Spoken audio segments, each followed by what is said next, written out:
വികാരി മാറിയും നന്ദിയോടെ ഓർക്കുന്നു. എനിക്കായി സ്വർഗത്തിലിരുന്ന് പ്രാർത്ഥിക്കുന്ന ചീക്കോപ്പയെയും വിളമക്കുട്ടി അമ്മയെയും ഡാഡിയെയും റെൻസനച്ചനെയും സ്നേഹത്തോടെ ഓർക്കുന്നു. ഇനി ബാക്കിയുള്ളത് എൻ്റെ പപ്പ, മമ്മി, ഡിയോജി. പ്രിയപ്പെട്ട പപ്പ, അമ്മി. പപ്പ എപ്പോഴും വീട്ടിൽ നിന്ന് പറയും, വീട്ടിൽ നിന്ന് കിട്ടിയതല്ലാതെ എന്താണുള്ളതെന്ന്. അപ്പച്ചി, വീട്ടിൽ നിന്ന് കിട്ടിയതല്ലാതെ എനിക്ക് വേറെ ഒന്നുമില്ല.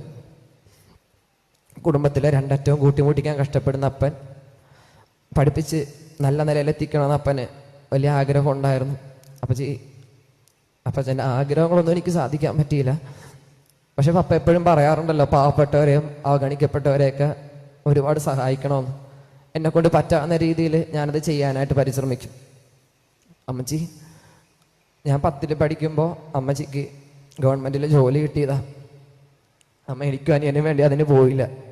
അമ്മച്ചിക്ക് ഒരുപാട് ആഗ്രഹങ്ങളുണ്ടായിരുന്നു. അതൊക്കെ അമ്മച്ചി ഞങ്ങൾക്ക് വേണ്ടിയാണ് വേണ്ടെന്ന് വെച്ചത്.